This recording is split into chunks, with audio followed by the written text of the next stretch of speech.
们来准备一个清补凉的材料：30克莲子、15克百合、10克沙参、5克玉竹、10克薏米，还有10克小麦米。加入清水中清洗一遍，然后直接放到养生壶里，或者砂锅也可以。银耳我们泡了20分钟，已经泡发了，清洗一下，然后撕成小朵。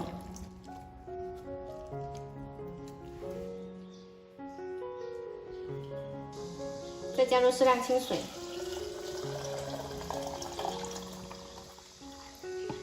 再加入适量冰糖，冰糖的量呢根据自己喜好做增减。选择甜品键，全程大概60分钟。趁这个时候呢，我们来做一个小点心：4个鸡蛋、蛋清跟蛋黄凤梨，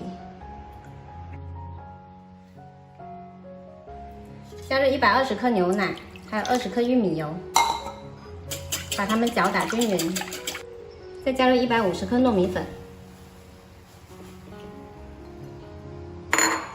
过筛进来更细腻。再次搅拌均匀，打到没有糯米粉颗粒，面糊很顺滑就可以啦，放一旁备用。蛋白里面呢加入几滴白醋，帮助去腥。打到粗泡，再一点点加入白糖。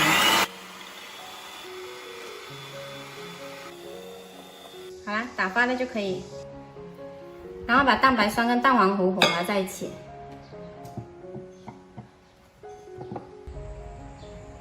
搅好了之后呢，装到模具里。模具提前刷一点点油。全部装好了之后呢，换平，放到烤箱160度烤50分钟。我们的清补凉煮好了，把盖子打开放凉。我们的糯米粑粑糕也烤好了，放到不烫手的时候再来脱模。这款糯米粑粑糕呢，做法简单，口感外酥里糯。给你看。我拿起来啊，给你一个。我就放那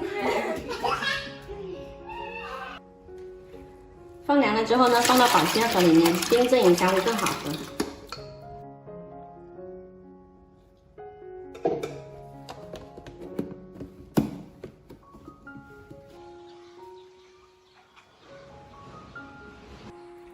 冰镇了4个小时的清补凉，口感特别的清爽，喝下去呢，从头凉到脚，炎炎夏日就靠它续命了。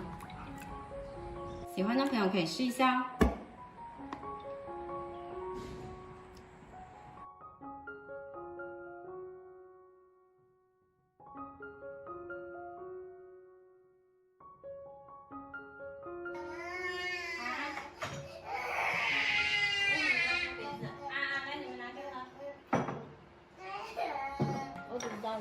凉就好了，要别吃了，真的热。